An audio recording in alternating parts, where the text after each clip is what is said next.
Ladies and gentlemen, I would absolutely love to welcome you back to another fantasy football podcast brought to you by the FLOOG. That's right, the Fantasy League of Ordinary Gentlemen. I present to you the Flug. Yeah, what's up? What is up? Hello, gentlemen. How are we? What How up? are how Hold are back your we tonight? streams. Hold back your streams and your oohs in your eyes. How are you guys tonight? Dude, I'm Good. feeling absolutely loved after that intro. Very good, guys. Most of us, 3 out of the 4 of us here, just had our last rookie draft. We'll get into that in a few minutes. Let's get into it, guys. 4 of us here tonight, super excited. Let's go to the Mafia first. 757 represent one of the greatest wrestlers of all time. Follows him on Twitter, as we found out last podcast. Guys, you can find him on Twitter at Social Media Ghost.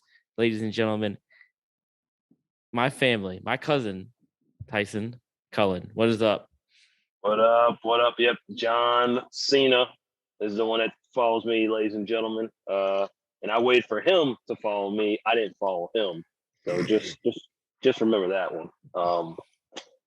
But yeah, so yeah, I'm happy to be here. It's been a long week, but this is brighten my day up.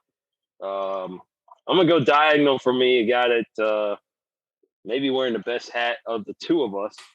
I didn't say me. A guy that hasn't been on here in a while, but he's on here to talk about his team, and I don't want to throw like a bunch of smoke up his ass, but I got a lot of good things to say about his team. The one and only Detroit Lions fan from Richmond, the only guy that would call a Richmond sports station and ask, why the hell do you not talk about the Detroit Lions even after they're 0-16? That is one Shane Gardner of the Detroit Lions. What's up, dude? Yeah. Oh man, that you made a good point about a lack of self-awareness, but fuck it. That's what we do. What's up, boys? Oh, What up? I heard on the podcast last week that fucking Ty got followed by John Cena, and now I have made it my personal mission to get followed by my favorite wrestler, Jake the Snake Roberts. So Hell yeah. Hell yeah. Hell yeah. I'm gonna be getting a bunch of sexy pictures of snakes and fucking tweeting at them and seeing them. Sexy pictures of I mean, what's it gonna take to entice this guy? I don't know. You know? Gary, didn't he did DDP yoga to get like sober and stuff, right? I He don't did. know more than I do, without a doubt. Yeah. You have to do that, Shane. Yeah, you have to get into DDP yoga. Dude, my wife was doing she did some stand-up paddleboard yoga. So I don't know, maybe I'll get a hot picture of her and send it to him and be like, oh dude, check it out. I got Photoshop. Gary, can you help me find a snake? Yeah. All right, here we got this. Snake. How about just snakes yoga? How about that? I liked it, dude. I liked it. Yo, boys, it's been too long. Oh man, I missed y'all motherfuckers. I'm happy to be here. I'm happy that we're gonna be talking about the Thanksgiving game. Oh. Oh my God. Oh, here we go. If there's one reason not to hang out with your family on Thanksgiving, this is it. Shane, I gotta warn you, please do not text me that game because I have a feeling I'm not gonna be able to watch that game. But I have a feeling if y'all long story. Stepmom's not into sports. I'll just leave it at that.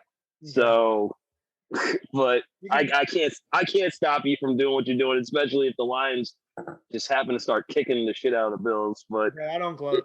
I like to talk shit, but if it's gloating, I know you love your Bills. I can gloat. I appreciate that. But speaking of I'm not a gloater, but let me throw it to a huge gloater. Biggest gloater right now. I mean, let's throw it down to Gloat Junkowski down there.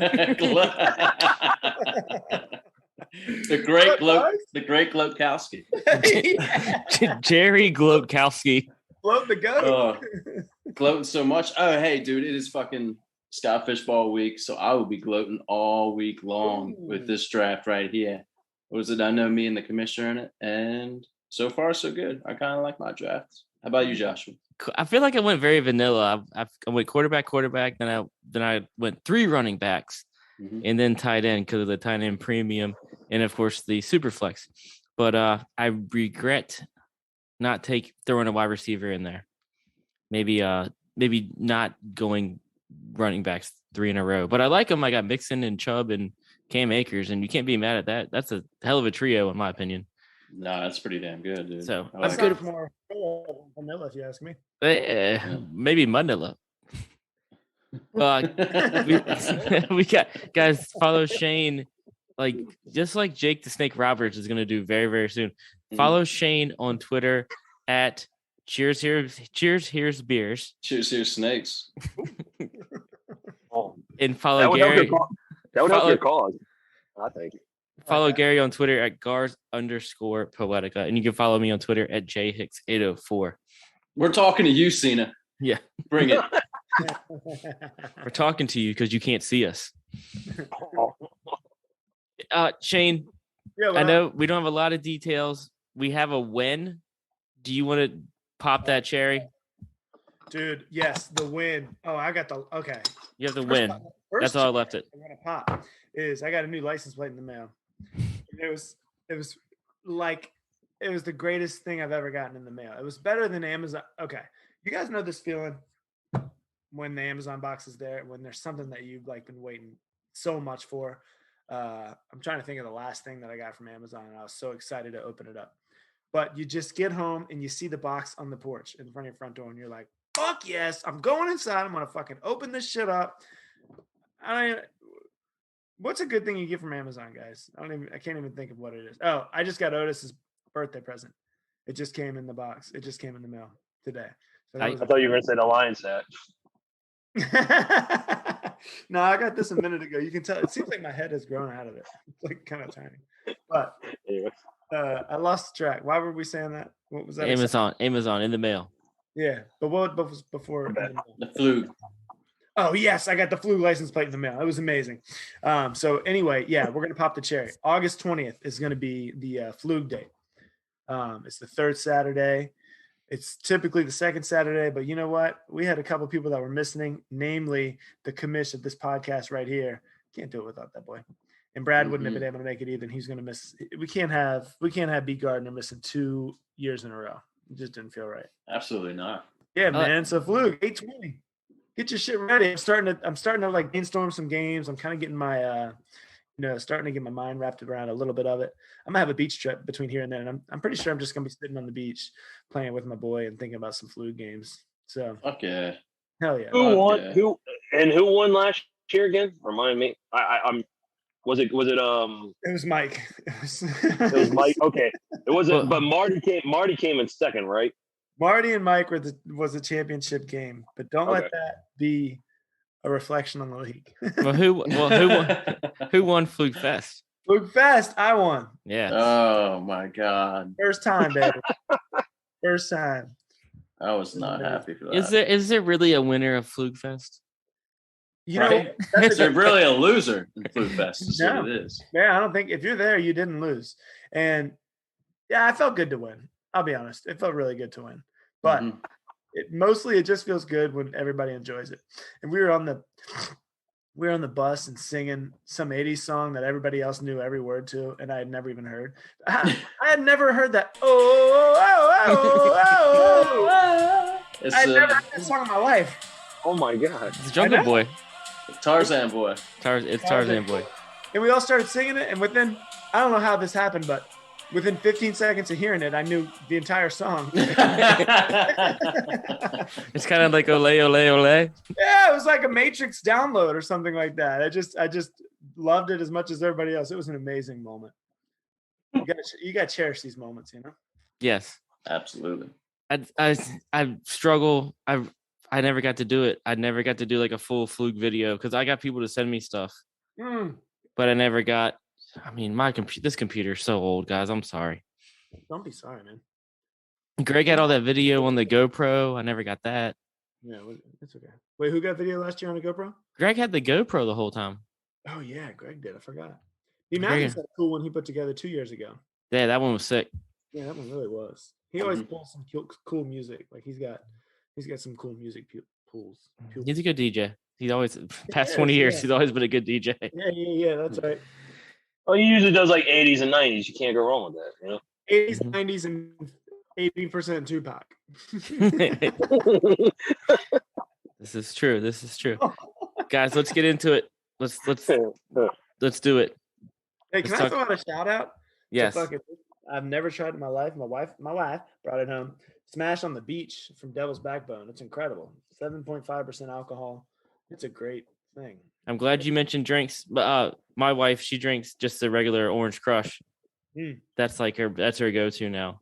Yeah. Besides the Hardywood has a blackberry that is absolutely amazing. And you can cut it with a little bit of lemonade. It's like a high octane summer shandy. You got stretch it. Yeah, we went to Hardywood West Creek, and then the girl working the bar said, "Try this," and just did not a whole lot, but enough to cut it, I guess you would say. She's like, hey, you look like a guy who liked this. That's pretty much what she said. It wasn't even me; it was Rodrigo. Oh, hey. Man. You know Hot Rod likes to get down. So, well, what are you drinking, pretty Garth? chill, laying, huh? Oh, I'm drinking a PBI, Pabst Blue Ribbon. Leftover from the draft?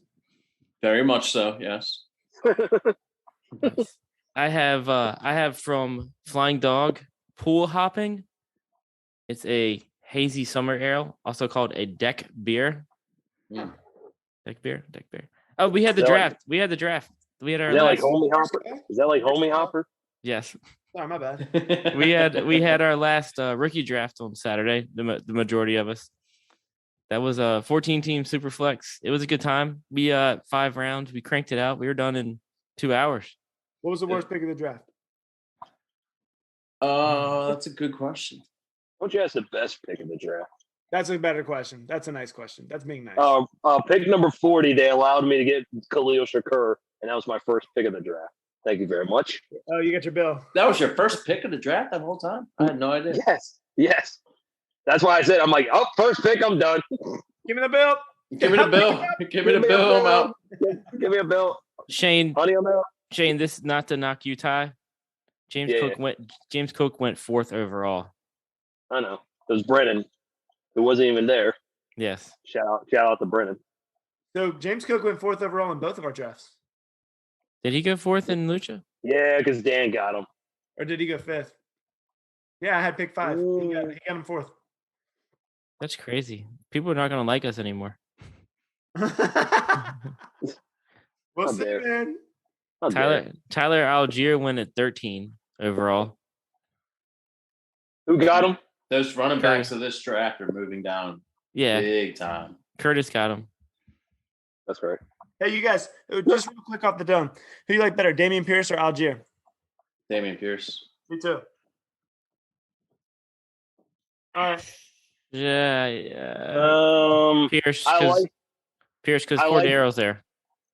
I like Algier the player better, but yeah, I like Pierce the situation better.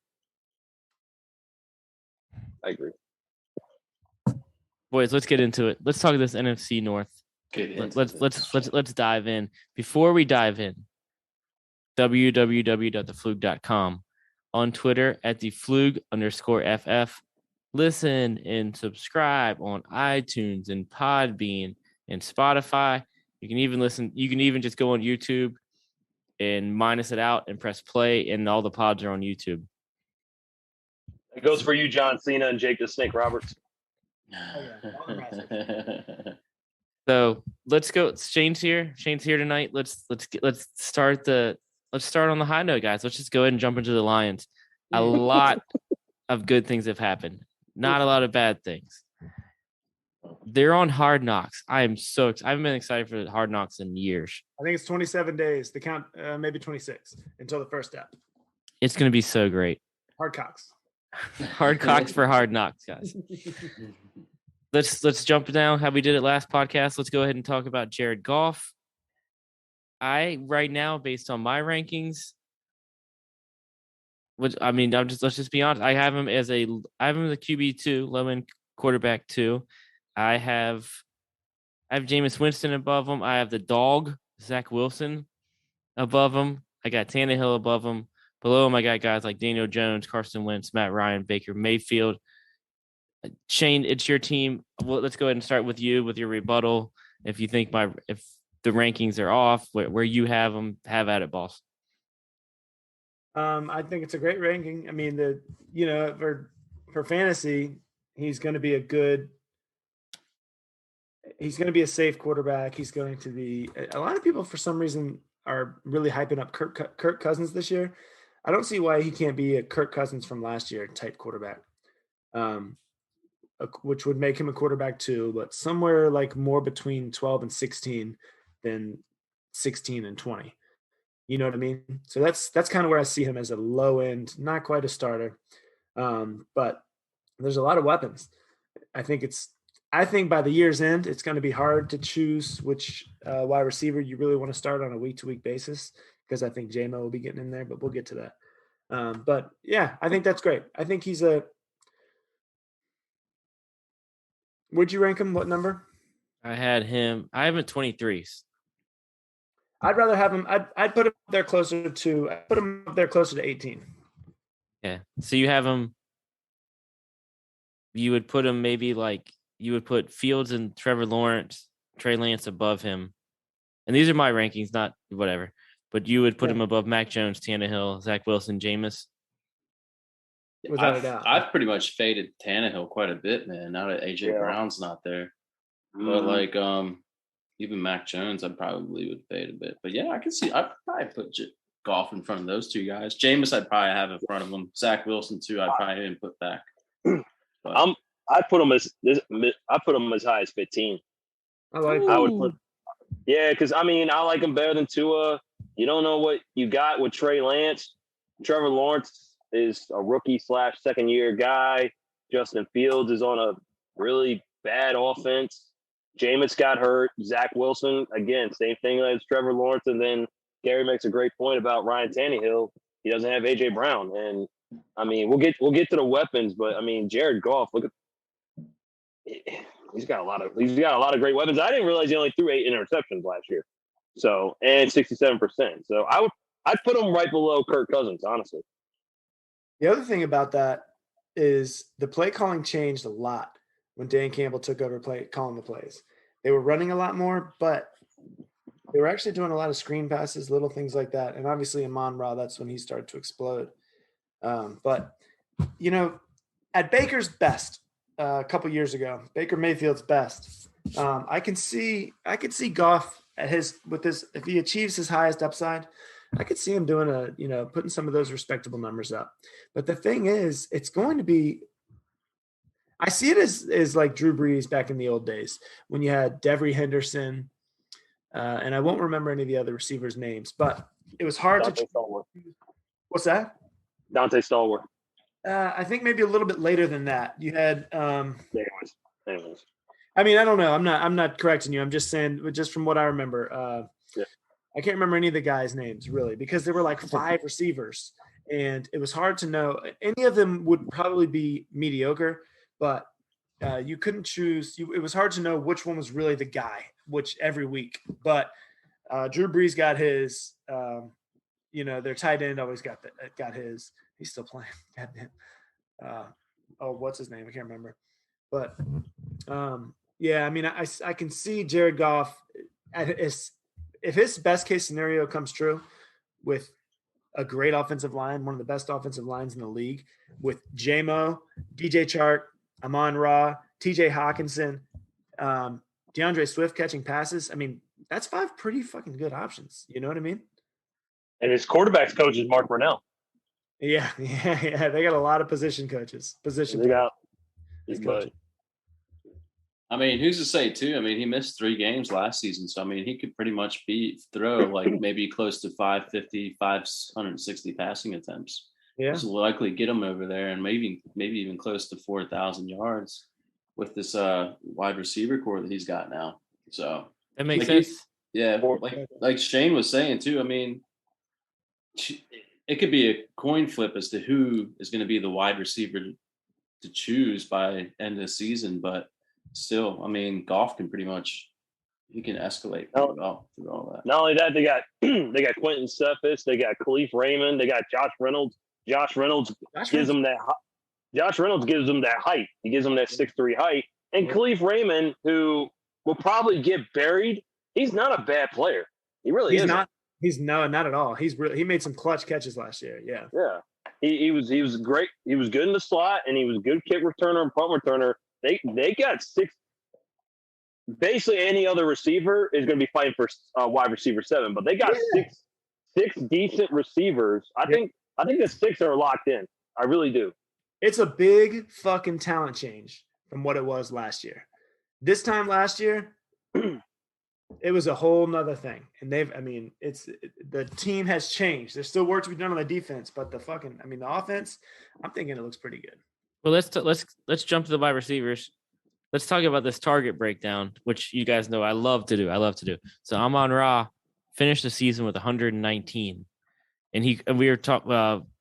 Gary and Ty and I were talking about this before the pod started. Amon-Ra finished the season white, fire, hot. One God. The last 4 games he had a touchdown in each game. I think Ty said 5 out of 6 actually. Yep. And then the last 6 games of the season he had 10 plus targets. So he was he was scorched earth, guys. Yeah, he had 8 catches and 73 yards in all 6 games. Yeah, he was something else. So, like I said, he finished the season with 119 targets. You got Hawkinson. We'll get to him shortly.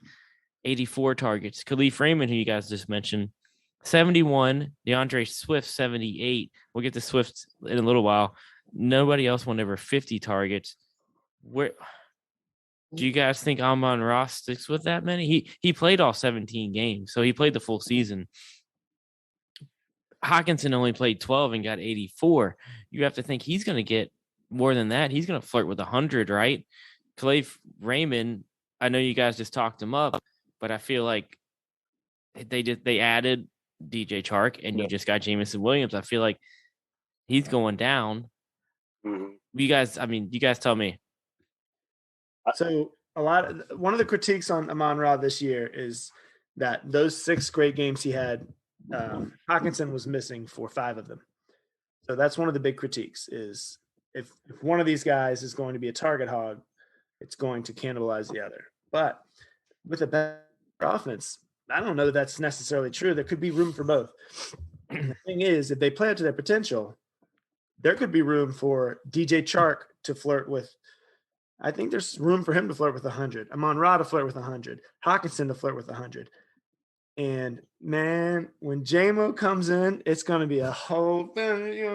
He's going to be out there revving on them. I mean, he's just going to be nasty. And right now they're saying he could be coming back after the bye, which is I think week 6. But dude, that's the lid lifter. This team. I just don't remember ever being this excited. Yeah, like most injuries are definitely what hurt last season. But I mean, you got to think too. They got to capitalize in the red zone because they were 29th last season. Yeah, in all of. So I mean, this is something. I mean, but like you said, I'm excited for this offense in general. But they just need to be able to have the right game plan going in and just capitalize in that red zone. I think they're going to be legit, dude. And I big on the position coaches. Antoine Randall L's their wide receiver coach. Yep. Not a bad guy to learn from. There was an amazing video for diehard Lions fans, but it showed them on draft night, and you could see Brad Holmes, and he's sitting there, and he's got his plan, and Dan Campbell's sitting there right next to him, and he's like, "Hey man, this is all going like it should." And then when the Saints took, who's the wide receiver they took? Olave, really smooth guy. I like him a lot too. But when the Saints took Olave at 7, they were like, "Yep, let's do it." They both got hyped, and he called the Vikings. I think it was the Vikings pick. Well, it was. Mm-hmm. They called him, and he had already had a plan in place, and he was just like, "Hey man, let's pull the trigger, let's do it." And they knew they were coming up to get J-Mo. Oh man, it's just it's so hype. It's just, doesn't everybody want to be a Lions fan right now? I mean, let's be honest. All right. There's that Kool-Aid, right? Mm-hmm. So we mentioned we mentioned that DeAndre Swift had 78 targets last year. Let's take a jump to the running backs real quick. So you have DeAndre Swift and Jamal Williams, who had almost a split in rushing attempts. They both played 13 games. Jamal Williams actually outcarried him by 2. Jamal Williams had 153 to Swift's 151. Their average, Swift 4.1 to Jamal Williams 3.9. But the difference is a receiving game. Swift had 50 more targets, 78 to 28. Shane, again, I'm coming to you first because you're the Lions guy. Do you think the trend continues? Again, these guys both missed 4 games. Looked at it. DeAndre Swift, he started hot, and then I looked at the Steelers game. He had 33 carries. And I think 2 games after that, he fell off. He missed all of December due to injury. But let me pass it to you.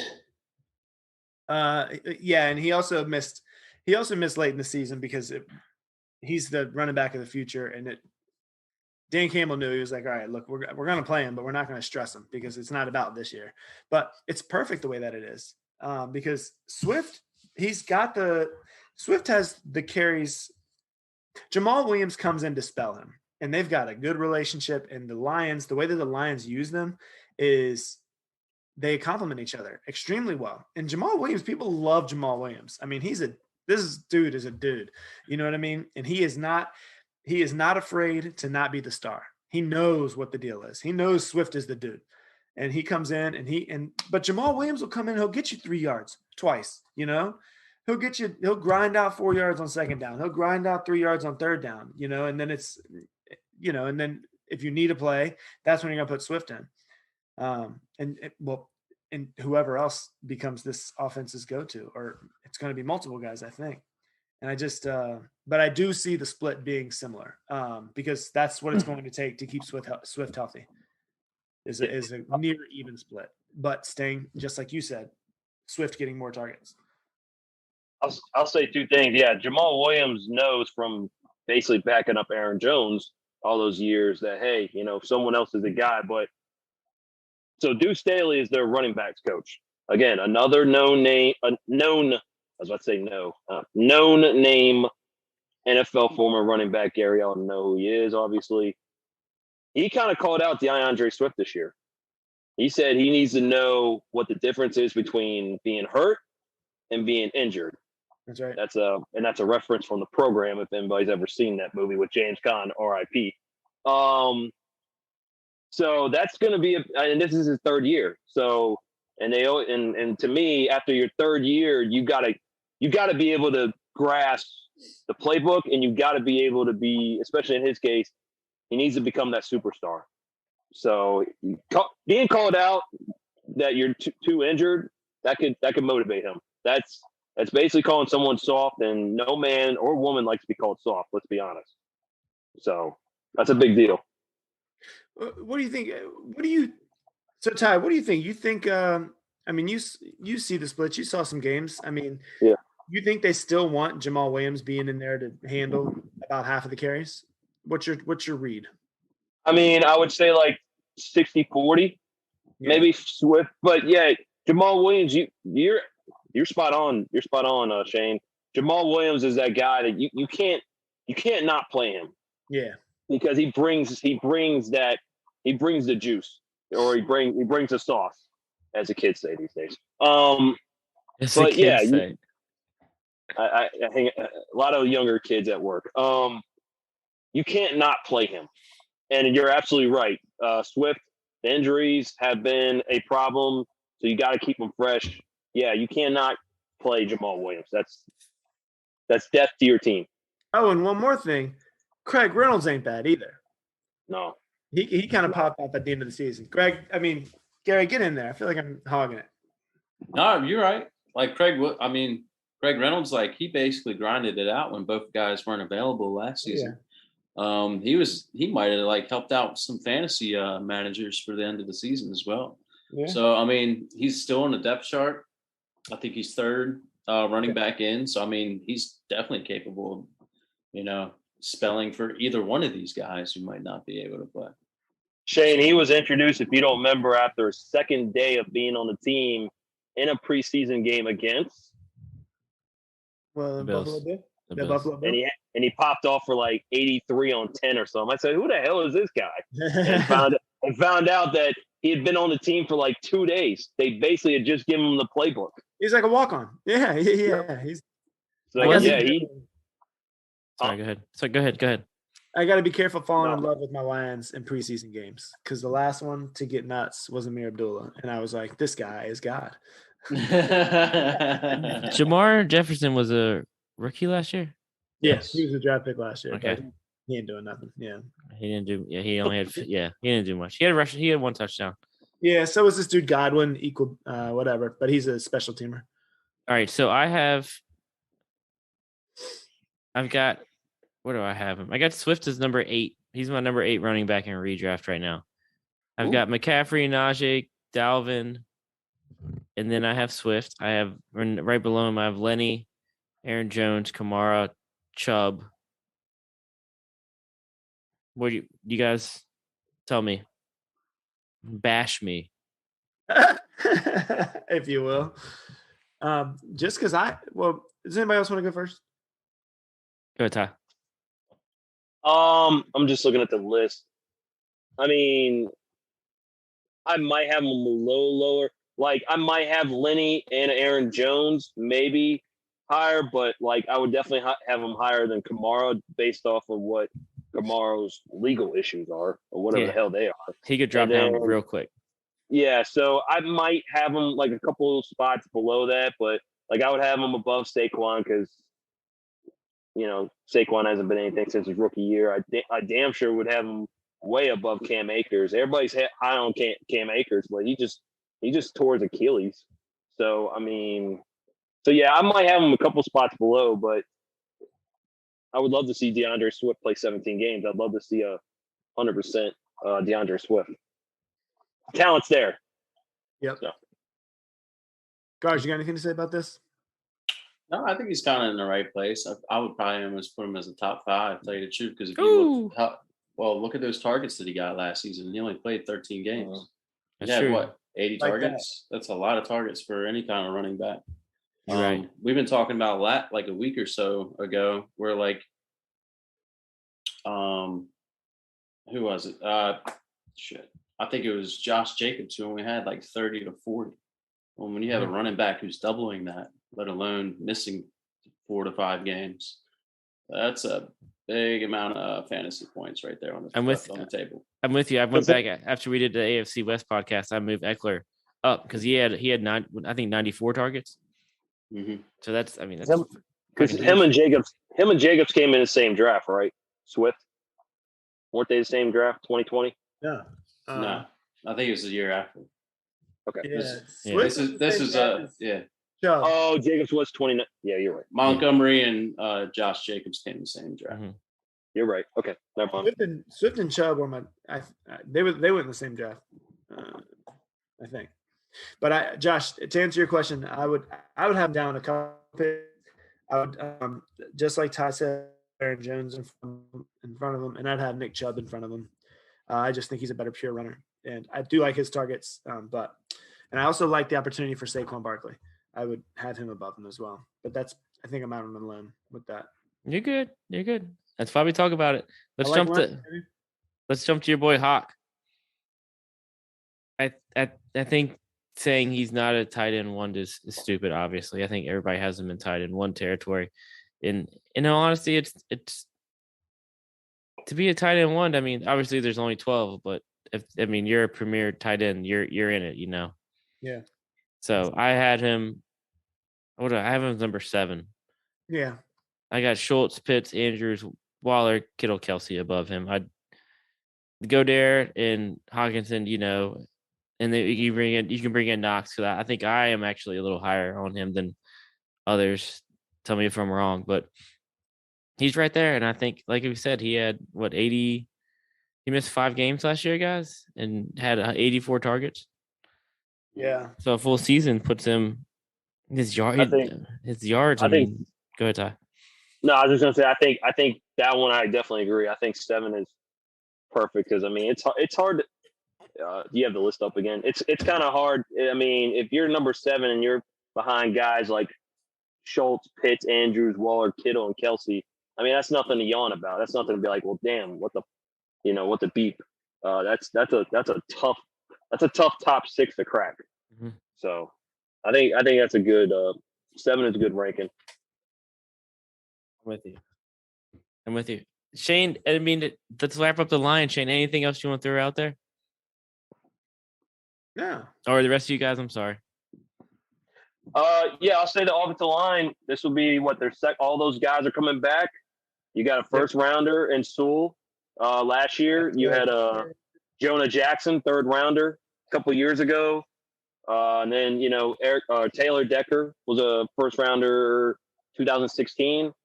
Yeah. I mean, there was a couple guys hurt last year. I think Frank Ragnow missed a bunch of games, and Evan Brown was the backup, and he actually played pretty well. Now all those guys are coming back. This line is looking. All 5 are back. Shane, I like I said, I don't want to blow smoke up your ass, but this team is looking really good. Brad Holmes. I want a butt chug smoke. I want a butt chug. Blow it off. Come on, baby. Give me a shotgun. Brad Holmes is doing a great job. I really believe that. And I also forgot Chris Spielman is like the special assistant to President CEO. Yeah. Martha. Yeah, dude, they got him back in the building. They're trying to get position players as coaches. They're trying to get the former legends involved and back in the building. They did the right thing by paying or like settling their whatever they had with Calvin.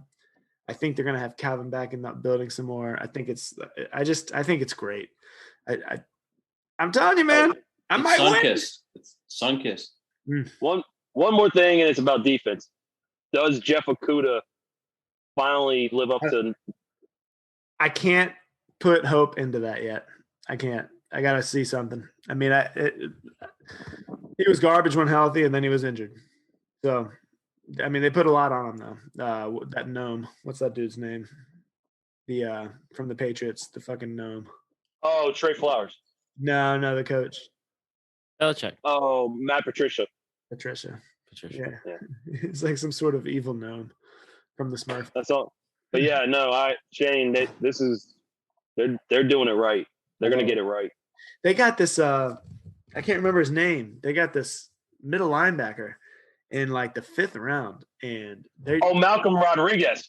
Yeah, I like him. People are saying he might be doing something. Shane, I like him. He had like 140 some tackles last year.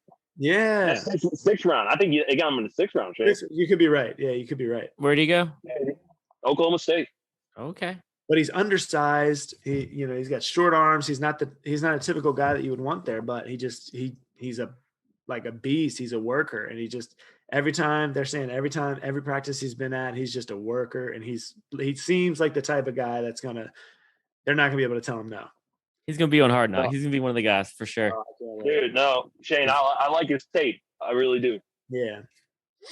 So. Let's wrap it up. Let's jump to maybe the low team on the NFC North, but I think there's still a lot of fantasy to be covered. And let's go to the Bears. It starts. I mean, the high point, the nucleus is Justin Fields, guys. 12 games last year. Who else did they had? Trubisky. Not Trubisky. Nick Foles in there. Yeah, Trubisky. I'm sorry, playing quarterback in there. No, Dalton and Foles. Yep. And it was just a conundrum. Fields played 12 games. He didn't have over 2,000 yards passing through. 7 touchdowns, 10 interceptions. I mean, whatever. It is what it is. It's kind of erase that. Yeah, you don't, and you have a new coaching staff in here. You got a whole new everything. This is gonna be like a rebuild year, whatever you want to call it, probably. But I think people are big on Justin Fields just for the rushing potential. He had 72 carries last year, 420 yards, 2 touchdowns rushing. I think they tried to do some stuff in free agency to upgrade a wide receiver. You do? They tried. I think you come. It's like an auction draft. You come in, with a certain value, and they didn't. It's a bit low. They're like me. They're a cheapskate. So let's circle back to not my spending preferences, but Justin Fields, guys. How are you on him? Let's dynasty everybody's. I traded for him. I did a big trade for him in my Huge Superflex. that I Dynasty. advised against. Yes, but it's fine. You weren't hearing it. It's all good. I appreciate your opinion. I'm gambling, and that's what we're doing when we're playing fantasy football. Okay. So we can touch on dynasty. Let's talk redraft right now, since we are trending more towards the redraft season.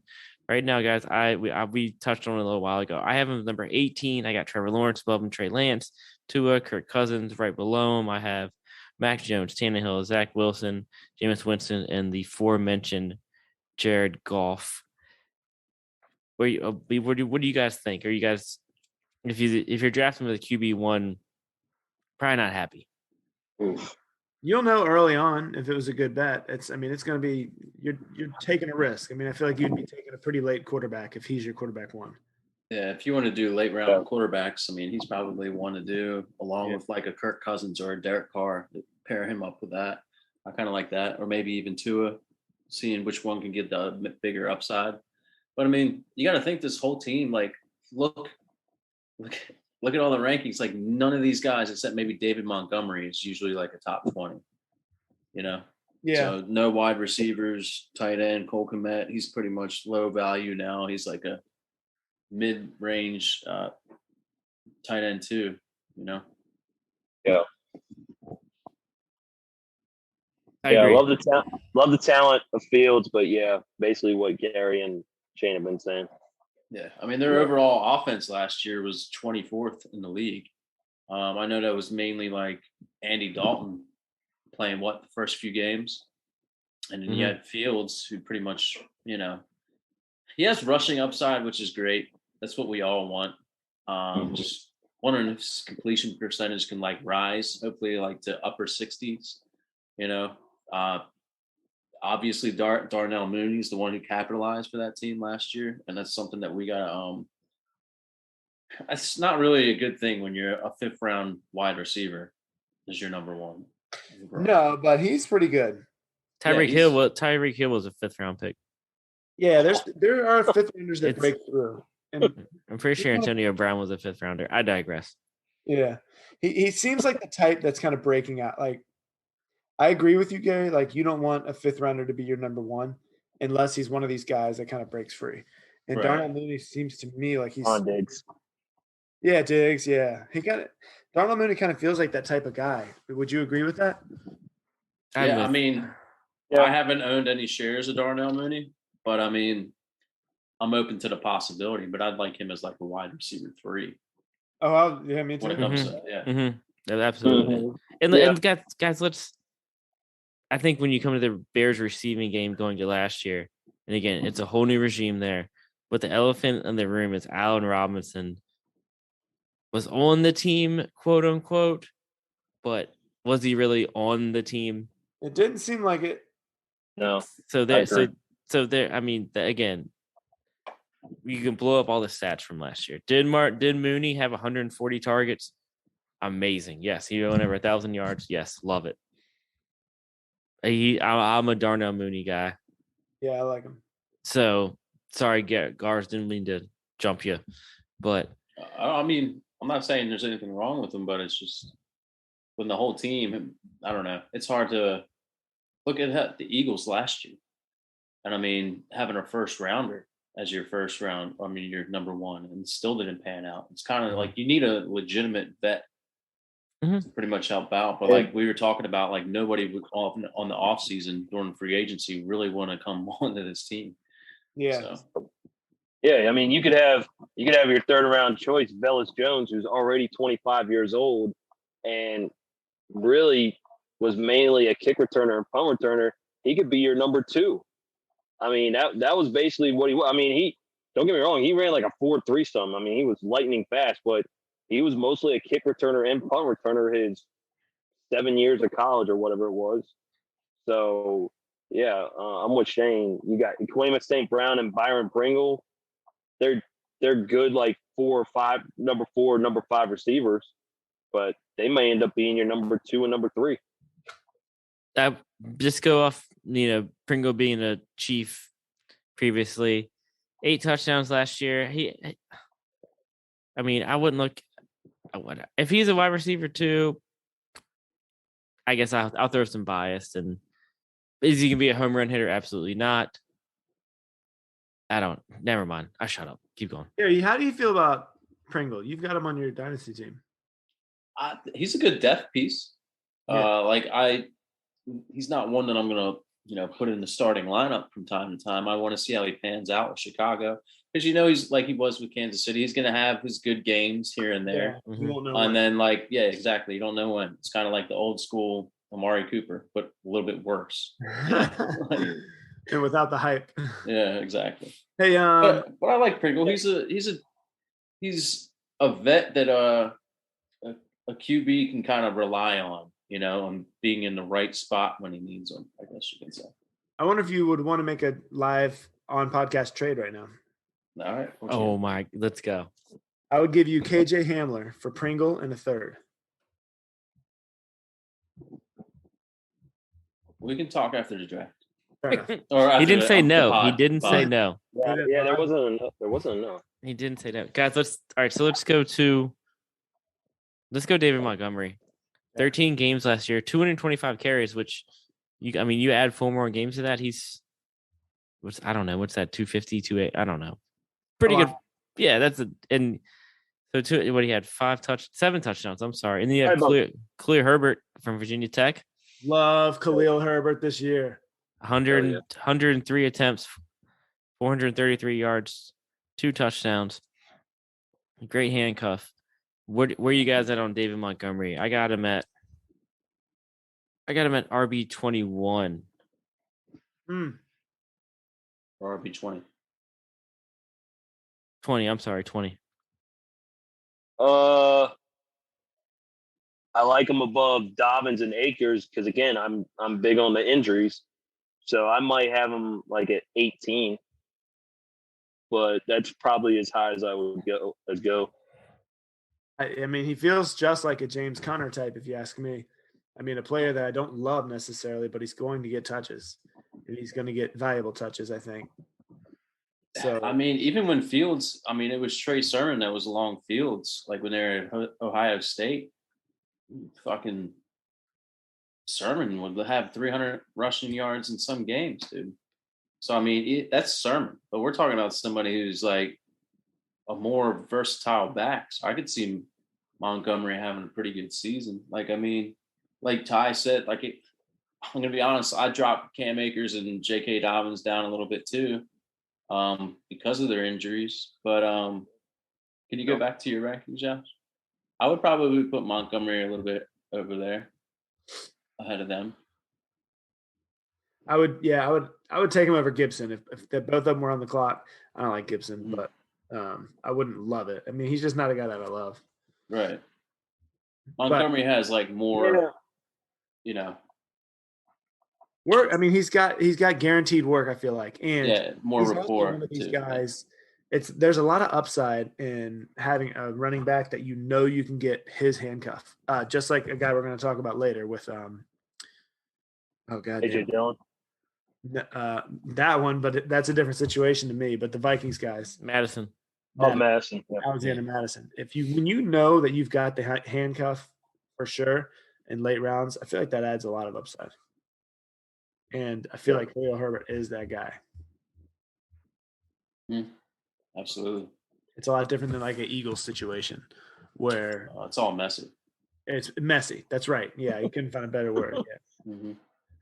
Oh, you said it perfect. Oh, it's all messy. It's messy. So your kid was supposed to clean his room, and you walk in, you're like, that's fucking mess. It's a fucking mess. Hey, girl, clean it up. It's messy back there. Lionel, messy. Another football, guys. Let's wrap up the Bears. Let's talk Cole Kmet. He played the full season last year, his rookie season. Caught 60 on 93 targets. He didn't have a touchdown. He's the Miles Sanders of tight ends last year. Where do you got? I think I have him in the top. Where do I have him? Yeah, 16 it looks like. Where do I have him down? Farther down than what I thought. No, he's up at 16. No, you're up 16, yeah. Yeah, I got him at 16. I like where you have him. I think he could go higher, but I think it's hard to predict that. But I think he could be a Freiermuth type. Why not? Yeah, I agree. But he could also be one of these, dude. Why couldn't he be number 2 target? I mean, he was last year. And if they got Fields playing all year, if for some reason the offense is better, I don't know why it would be. But he could do a lot better. Dude, can you go back to the Chicago Bears stats? Yeah. Oh no, I can't because Josh is left. Well, anyway, it said fucking Darnell Mooney had 140 targets and only caught 81. Yep. Yeah, because Fields was throwing a lot of deep passes. I think I heard something months back about how Fields threw the most deep balls. All right, but still, that's almost half of your targets that you're missing. Yeah. So, Amon-Ra St. Brown caught 90 of his 109 or 119. Yeah, but it was different passes. That's the thing. It's such a different game that Goff and Fields play. You know, the rushing is one thing, but also Amon-Ra was catching short passes. 10 yards. 10 yards and less. And I think trust me. Trust me. No, you trust me. Deep threat. This is why I like possession wide receivers, man, because you're basically guaranteed to get catches of all of these targets because 80 catches off 140 targets. That's not too stellar. I don't care how deep you're passing because shit, dude, you could catch a fucking 7-yard slant and go to the house with it too. Yeah, that's true. You said fuck. We could have gone non-explicit tag this time. Anything else on the Bears, guys? F***CK. If you got that. Yeah, we're back. We're back on the non-explicit. No, nothing else on these receivers. Bear down. Okay, one question. Is it possible Cole Kmet is second in targets on this team yet again this year? Absolutely. Yes. Yeah. I think it's unlikely. I think it's Pringle. Yeah. I think it's Pringle or, we saw – Josh, you just pulled it up, but N'Keal Harry's here now, isn't he? I forgot to mention, yes. Very good. I mean, he's a guy who, coming out of dynasty drafts, a lot of dynasty nerds, such as myself, were crazy about him. So we'll see. I still think Cole Kmet's number 2. You do? Yeah. That's fair. You're absolutely right, Shane. The free agent I thought they could have done a better job. I know, like Josh said, they went cheap and all, but I thought they could have done a better job. Like, somebody, look at what the Jaguars did, which we'll talk about in the next podcast. But look what the Jaguars went out and did for Trevor Lawrence. Look what Patriots did for Mac Jones. Look what the Jets did for Zach Wilson. They got Garrett Wilson and Breece Hall. The Bears, it felt like they were just putting a Band-Aid on they were putting a Band-Aid on something that needed more than just a Band-Aid. Which might mean that the new coaching staff doesn't care for Fields. Oh, that's bold, but I like that. That's a good point, Shane. That's a long game. Yeah. I like that. Yeah. That's all I got. Let's jump. Not the baby warp speed. Let's go to the Vikings. New coach, and I just think there's a lot of fantasy again in there. I don't know if this is a playoff team. It's a fringe playoff team, NFL wise, in my opinion. I think it's a fantasy wise, there's a lot. Kirk Cousins, Shane said it. I think you're a little down on him. A lot of the fantasy community is up on him. They think he's like the the fringe QB1 territory. It's because they're just coming around. He's always been there. He has nothing's ever changed. It's just people like open their eyes and they're like, oh my God, he's always done this. Well, but That's what they do. well, I know we're going to get into it, but let's be honest. He has Justin Jefferson, who is arguably a top 3 receiver. Yes. Oh man, I don't even know who could argue with that. He's amazing. So when you have a guy like that, yeah, you're going to be somewhat high on a quarterback, no matter who the hell he is. Mm-hmm. Oops, Word. my bad. No, But, yeah. Death Star. But yeah, Oh, you good, Ty? Keep going. no, I was just going to say, I mean, it's kind of like, I mean, obviously the Vikings receivers are better than the Bears, but I mean, again, after you got Justin Jefferson and Adam Thielen, maybe KJ Osborne, who do you have at receiver? Yeah. They're kind of built like the Titans were last year when they had Julio, Derrick Henry, and AJ Brown. Look how that happened. Well, there's Ooh. at least one person here who loves their tight end. Speaking, Gary loves him so much, which is Gloat Jarkowski. yes. All right. Let's go back to Kirk, guys. Yeah, my bad. 5. No, you're good. No, 5. He missed one game last year. Wait, whoa! Didn't somebody just say tight end? Why are we passing up that ass? Let's skip that. I'm kidding. Go ahead. There's no winning. He missed one game last year. He had 561 attempts, 4,222 yards, 33 touchdown guys. I've got him. Again, this is just me. Where do I have him? You have him at 14. I got him at 14. So yeah, I got Brady, I got Hurts above him, I got Carr above him, I got Tua, Trey Lance, and Trevor Lawrence below him. I think he's there. Like I would be if you're one of the guys like me that I like in redraft, I'd go late quarterback. He fits the mold, right? Yeah, Mm-hmm. he's safe. Yeah. He's just like Goff, if you ask me. I mean, I said it earlier, but he's safe. He's just Like, Yeah. I mean, that's pretty much I the agree. attempts he had this season is pretty much what I'm seeing. Like golf, probably a little bit more. I know he only Again. played 16 games, but For fantasy football purposes, you love him. If you're a Minnesota Viking fan, you're agonizing over him. They're the most frustrating team. They're one of the most frustrating teams because they have talent like Cook, Jefferson, and Thielen, but they can't get it done when it counts. But yeah, I think you have Cousins at the right one. I think 14 is a good number for him. I agree. Let's jump down to we already talked about the wide receivers. Of course, Justin Jefferson.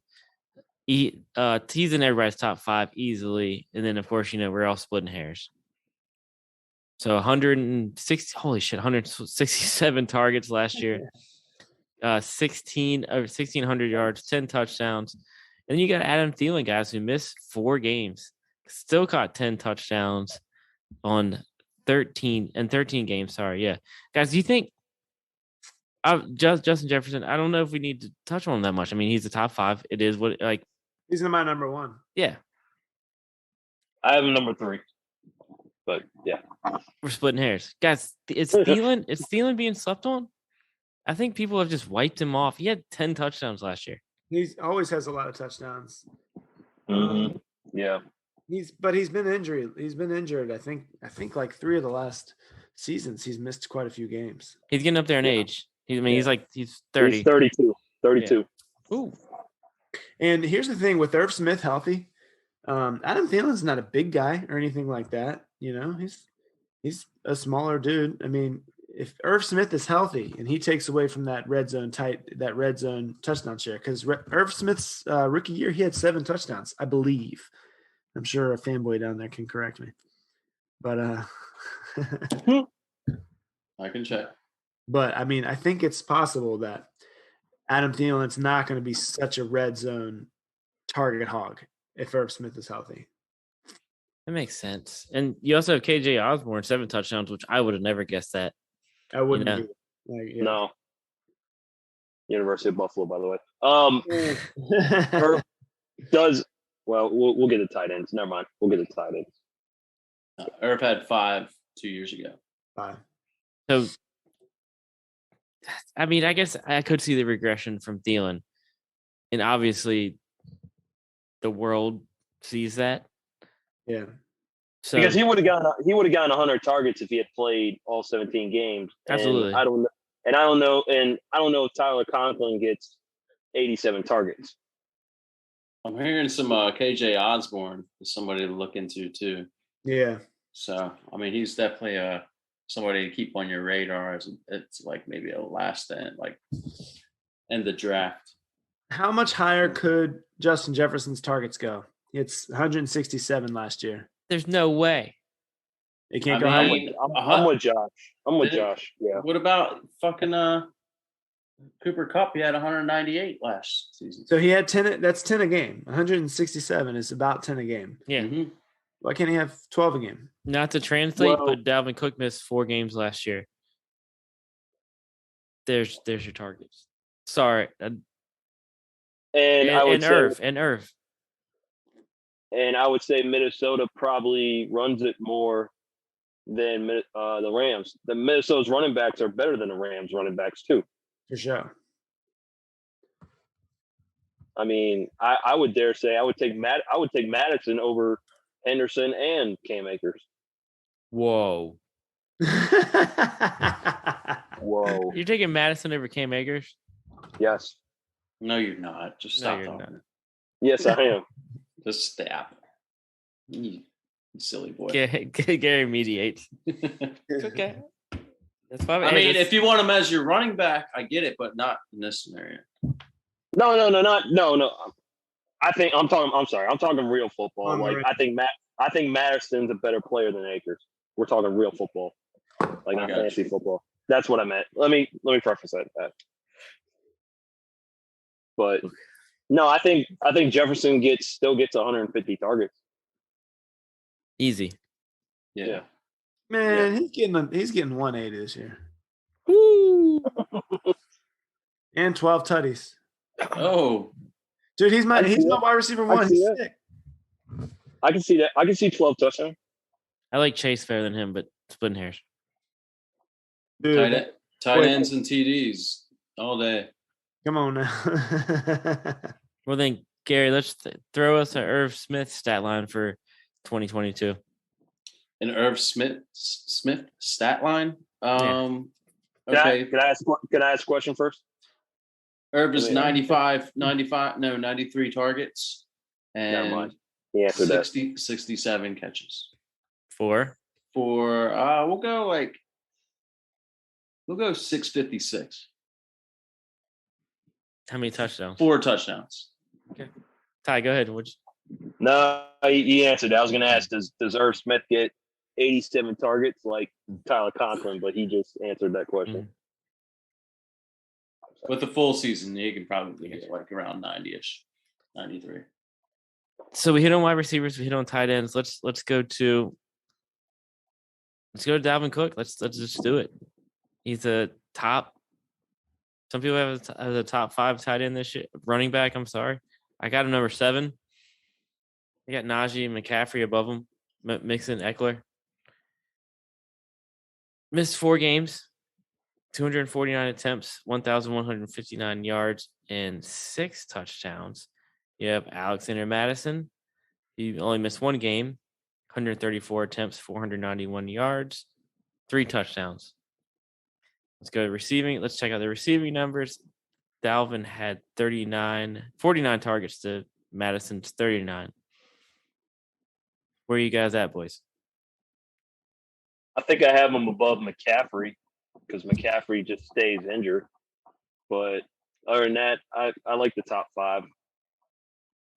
I've just got a feeling that this is the year for Dalvin to get hurt and miss a lot of games. I've just got this feeling, but it's not based on anything in reality. He's never played a full season yet, too, Yeah. So, I mean, this is the one, like, is this it? So I see him at least playing 10. He's kind of like, he's getting like to the, like, the Julio factor. Like, you don't know what games he's going to be able to play. I give him like at least a decent, 3/4 of the season this season. Yeah. I think after this season, it's going to start trending downwards. But I mean, when he's on the field, dude, he's legit. I mean, you Oh, can't deny that. Yeah. He's sick. He's one of my favorite running backs to watch. Mhm. Is Madison y'all's number one handcuff? No. AJ Dillon? We'll get there. I'd say AJ Dillon. Ramondre is a pretty good handcuff. Yeah, there's different type of handcuffs. Yeah. It's hard. It's a really tough question. Even I like Michael Carter as a handcuff. I like Get off obviously. What, dude? He's such a good back. All these Javonte Williams lovers, and who's backing him up at UNC? And they look like Tevin Coleman and fucking what's his name back in the day? Devontae Freeman. Yeah. Man, whatever. All right. Whatever. You just watch. It depends on how you categorize them. I mean, if AJ Dillon is a handcuff like Madison, AJ Dillon is, and it's easy. I agree. I agree with that. Mm-hmm. Yeah. Ramondre is an interesting one. Very much so. What? I'll still take AJ Dillon. In a 12-team startup, Dalvin is a first-round pick. I don't think anybody's arguing that, right? No, absolutely not. Where do you draft Madison? 12-team redraft. 12th round, 13th. You think he makes it that far? I don't think he makes it that far, dude. Probably. I'm we're in Scott Fish, and like he's not even off the board at round 14. And that's a super flex. Where does Cam Akers go? Third round. I took him in round 5. I'd say just before that. I took him in round 5. 12th round. 12th. Madison's already gone in my. Where is he? Dude, I really love picking where I was at Scott Fish. Number 12 with a first pick of the third round you get to after that. I had the first pick. I took Stafford. You did? Yeah. I wanted him to follow me in the second. I took him again. In the second. Time and time again. It's just all Matt Stafford's. Let's jump to the last team, guys. The division champs, Green Bay Packers. FTP.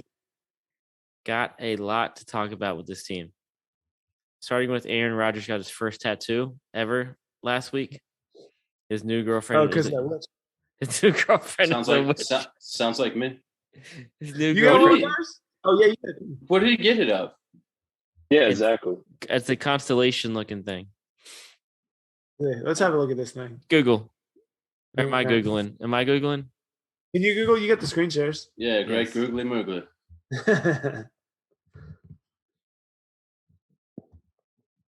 That's a meaning. Look at that. Some 13-year-old girl. What does it mean? It looks like a dick, dude. Doesn't it? What in the Oh world? no, that's BF all over. Yo, my man is tripping hard. That is Wow. BF all over. Wow. Well, for our listeners, they get nothing out of this but our reaction. So let's roll. Let's roll, guys. Aaron Rodgers. That's why we got to make these live, dude. We got to. He Make just went up people in my watch rankings. this. I'll tell you that. He just went up in my rankings. He went up in your Wow. rank, and our rankings Dude. will be posted on our website soon, Gary. Reptilian, summer solstice, like it's Both playing. Wow. stars align. Hosting Jeopardy. Aaron Rodgers, 4,115 yards, missing one game last year due to COVID. 37 touchdowns, only 4 interceptions, guys. Huge. Yeah, Very huge. Huge. Where I have him, where do I have him? I feel like I have him low. I have him number 9. What do you That's pretty guys? Low. I think that's low. I I think think he's going to you're be right. like at least top 12, but I mean that's pretty low.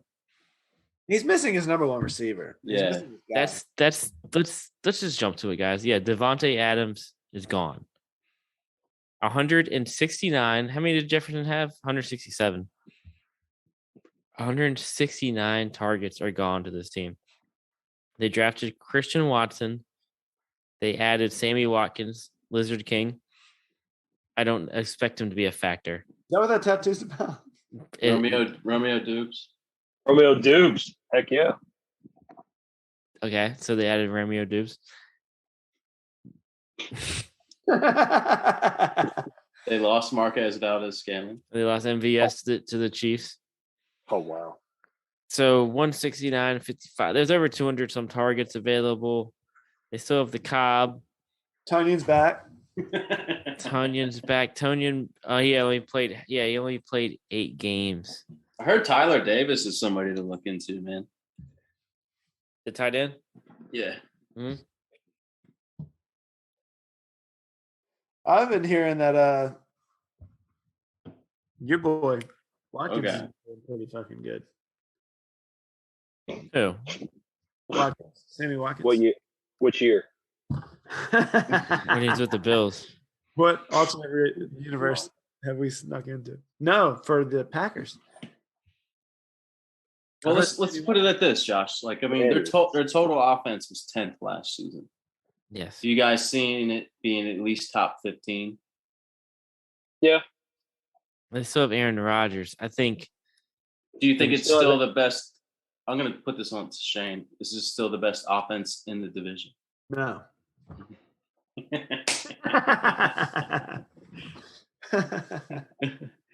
paper, I'm gonna agree with Shane on this one. There you go, bud. Hey, bud. There you go, bud. You just heard it. I mean, he lost a lot. I mean, it's going to be a running team. They've got a great defense. Yeah. They've got 2 great running backs. Well, what guys? Yeah. Go ahead, Ty. Sorry. No, I was going to agree with Shane. Because of the running game, it's still a top 15. They both look at that. They combined for 1,600 yards between the 2 guys. Yeah. So and they got how many carries between the 2? 300 and what was it?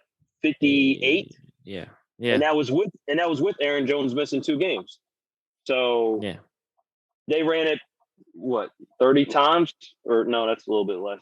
Like 25 times between each other. Mm-hmm. I mean, I agree with Shane. Well, let's circle back to the draft, because we thought they were taking a wide receiver in the first round, because they had 2 firsts. Yes. And they went defense, and we were all in shock because we watched that draft together and we zoomed, and we fucking Shane's little brother Phil turned off the Zoom because he was he was hot. He had to go watch Cheesehead TV and cry. Your boy was hot because they went defense. But they got Christian Watson in the second round. And what I wanted to talk about the Vikings before we jumped off of Vikings, they did 2 trades in the first and second round. They traded the pick to the Lions for the Lions to get Jameson Williams. They did the trade with the Packers in the second round, so the Packers could get Christian Watson. They got hosed. They got hosed. That's like, why would you? I get trading, but I wouldn't. Would you ever trade with your division rival? No, especially not if I was losing. Like what? Is that a new GM in? I know they got a new coach in Minnesota. Yeah. This he's gambling, bro. He's hurting. That I meant to say that on the Vikings. That blew my mind. But okay. I was going circle of life here. Yeah. Okay. I've got a burning question about this team. Oh. Who leads this team in targets?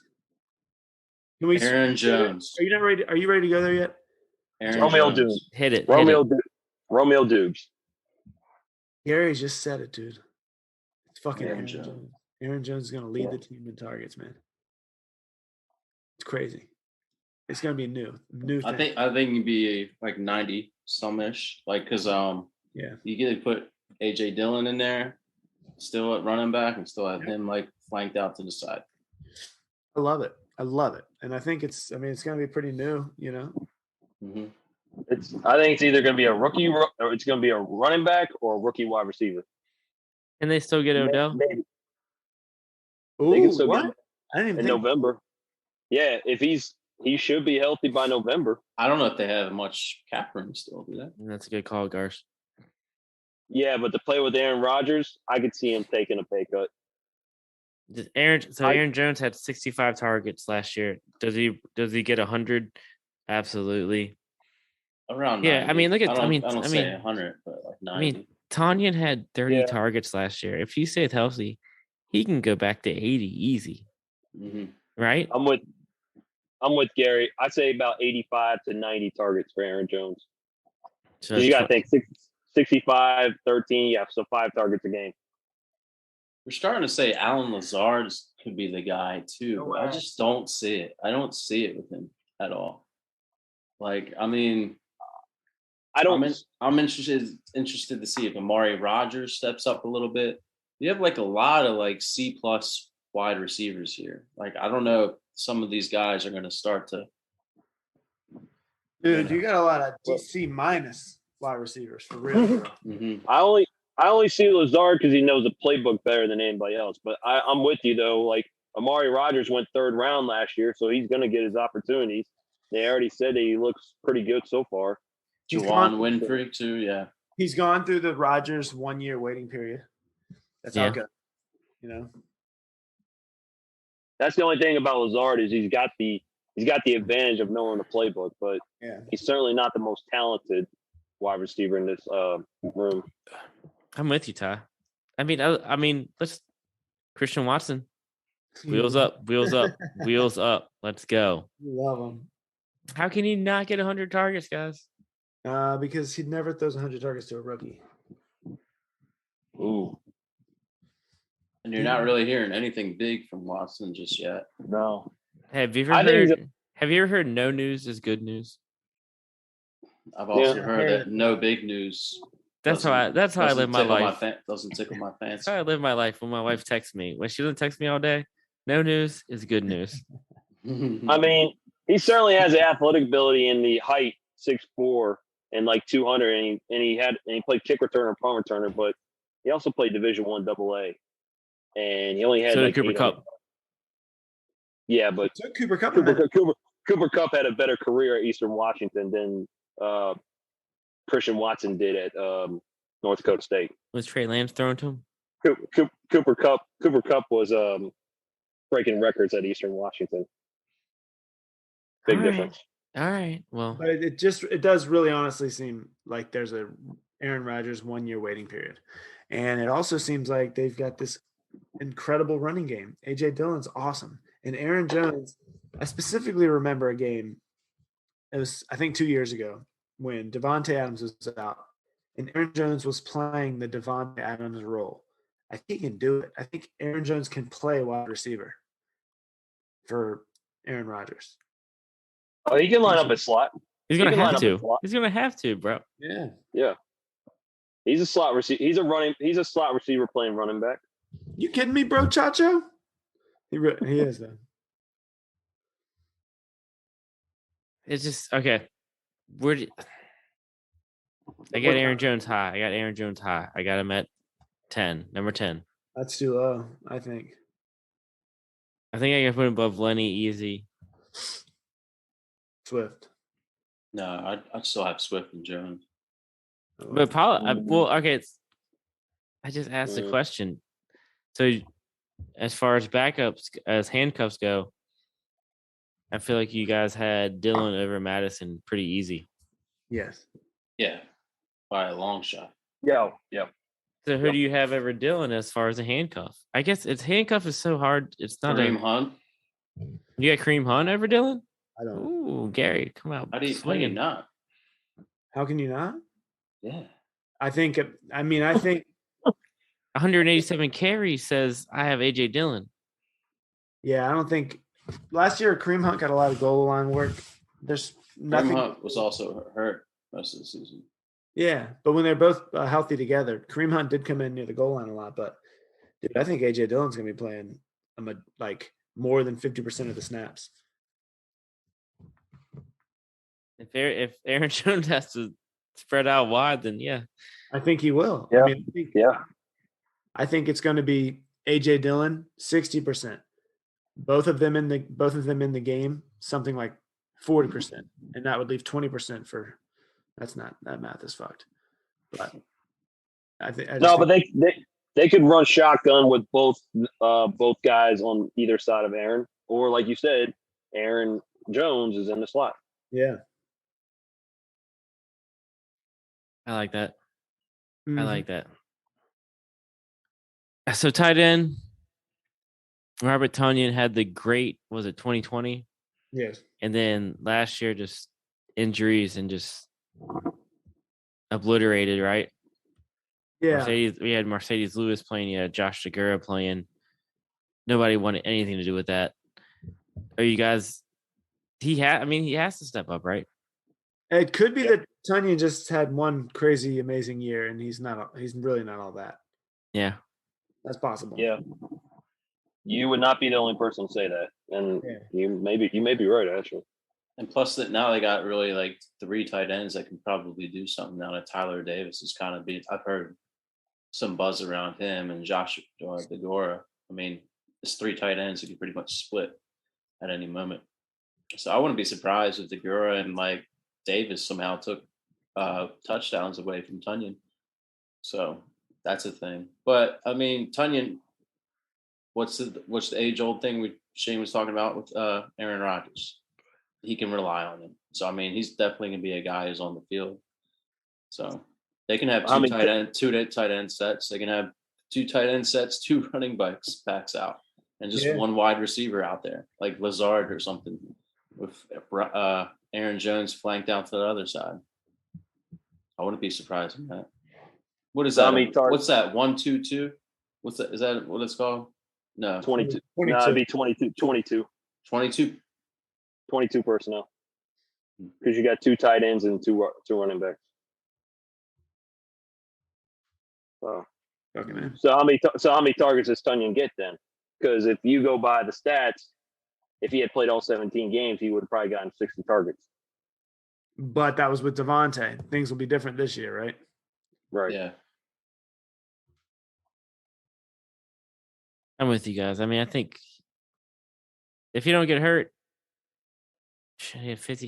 The year he blew up, he had 60 targets. And that's good for a tight end. And that's still good. That's like 11 touchdowns. 11 touchdowns. Mm-hmm. Yeah. Eclipsing 600 yards is good for a tight end. They really, like Shane was saying, pointing out those touchdowns, like that definitely stands out. That puts you in tight end 1 territory. Mm-hmm. Yeah. Putting up 11 touchdowns again, probably not. Putting up 7 is exceeding expectations. Can you put a bet on Sammy Watkins being good this year? No. Could it happen, man? No. It could. You and Josh have both been burned. Yeah. He's gonna be great week 1, like he was with Kansas City. He didn't even do that last year. The rest of the season, he's just He helped us win a Super Bowl. He might get like 500 yards, maybe. Josh, you got him right in Dynasty. I have him. No, I have him nowhere. Grab him right now, Shane. He's all yours. That to me. He is all yours. Well, guys, anything else on the Packers? I learned something new. Oh, sorry. This is not about the Packers. No, go for it. Yeah. All right. I might have told you guys this, but so Keller was talking about one of his buddies. And his buddy was supposed to be doing something, but he was around this hot girl, right? And Keller was like, well, he couldn't do anything because he was all bricked up. And I was like, what does that mean? I was like thinking like his buddy was like high or something like that. Because Keller's a lifeguard and this kid was doing lifeguard training. He's like, yeah, he couldn't move because he was all bricked up. I was like, man, what does that mean? And he goes, Dad, he had a boner. So that's what the kids are saying now when you have a boner. All bricked up. I mean, I get it. Makes sense. Dude, I'd be all pebbled up. I ain't gonna lie. Pebbled up. No cinder block? Nah, cinder block here, bro. I wouldn't. Yeah, I would. I would never thought that. Anyways, I get it now that you said it. Yes. Yeah, it makes sense now. Yeah. Wow. That's it. Rogers was all bricked up getting that tattoo. Yeah, he was. Put that spell on him. Dude. He got that dog in him. What's her name again? Oh man, something fun. Blue of the earth. She's or something actually like that. not that hot. She's all right. She got big TVs. She got big old titties, but she's actually like not. No, Like, it's just not like supermodel hot or nothing. No. She's not like Zach Wilson's mom. Zach Wilson's mom's best friend. Okay, he got that dog in him. Got that dog in him. All right, dogs. These dogs. Anything else you guys want to say about the NFC North? You guys gonna watch any good movies today? No. Yeah, I can't wait till Thanksgiving. Y'all seen any good movies lately? Yeah. Thor.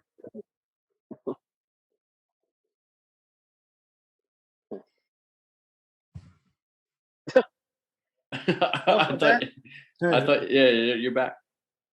So what'd you guys say? I said Thor was great. Ty didn't like it. That was okay. I didn't like Ragnarok. I quit watching Ragnarok. Ragnarok was the best Thor movie. No, I did like that one. I didn't like that one. I don't like it. Top Gun. Is that good? Next question. Can't believe you would ask that. Minions. I watched Minions with Otis. Was it good? Whatever. I mean, did you laugh at all? Yeah. Yeah. Yeah. All right. I had this. Shane, I would say Top Gun's in the top 2 movies of all time. Get the fuck out of Oh here. shit. What's number 1? Top Gun 1. Transformers animated. Zach Wilson's whatever Zach Home Wilson's video. What? His home video. Homie Hopper. The dog and me. Ty, that's for real? You liked it that much? It was really good. God damn, I gotta watch that shit. Actually, I heard it was disappoint. really good, especially the It end. did not disappoint. Like It did not disappoint. Huh. Damn. I think get back to the theaters. I recommend it. I recommend it. Anybody that has not seen it. Yeah, it sounds like it. That goes to watch the original first. That goes for you, Jake the Snake Roberts. Tomorrow we're watching Bob's Burgers. It's a pizza movie night. You're welcome. I appreciate you, babe. I appreciate you. You're welcome. Why are you welcome? Because it went to theaters, and I think it's on Hulu and HBO now. Oh, the new one? Yeah. Last movie I tried to watch was Beavis and Butthead with Ty. I was. Oh yeah, you started snoring. I heard about that. Not because I didn't like it. Because I had sleep on him. I had a great night. Well, boys, that was a great time. Yeah, it was. We smashed on the beach. Yes, we with some tasty waves. Tasty waves. Boys, we will be back next week. I think Ty already spilled the beans and called it. I think we're doing the AFC South because I think Ty already said that. I don't know why, but we're rolling with it. Let's go for it. Oh, What's the yeah. Texans, Colts, my Dolphins. Better get the AFC North to get Dan on here. Texans, Colts, Jags, Titans. How do you guys feel about the Jags this year? We will talk about it next week, baby.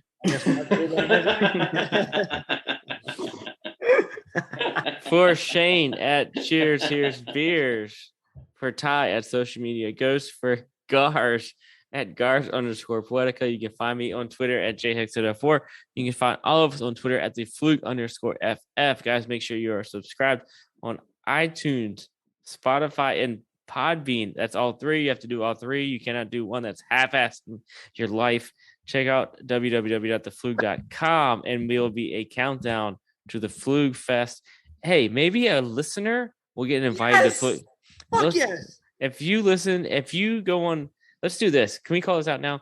If you go on iTunes, Spotify, or Podbean, one or the other, and you do a 5-star review, and you send it to our Twitter. Apple. You just put it on Apple. Put it on Apple. Put it wherever. If you put it somewhere I can find it, we'll invite you to Fluke Fest. on August Oh, 20th. I thought you were gonna say they get to make up a Flug event. And I was gonna say, yeah, hell yeah. All right, Okay, then all right. fuck yeah. That's Real it. gay for Yeah, Pride. there you go. There you go. Yeah. We'll do. Yeah. Ty, you're in, right? Fuck yeah, you're in. Yeah. Dude, hell yeah, come on. Ty's made for Flug. He ain't no Dude, Perry, like absolutely. Perry or everybody else dipping out. Ladies I and got that gentlemen, dog. I got guys, that we- dog in me. got that dog in you guys. This podcast is about to come to an end. You've heard we've ended this shit on an exclamation point. Huh. Do the review, and you are in Flugfest. Okay. Ladies and gentlemen, great time, guys. I had a great time with you tonight. We will see you guys next week. Lions are going to win this division and go Bills. Get it, boy.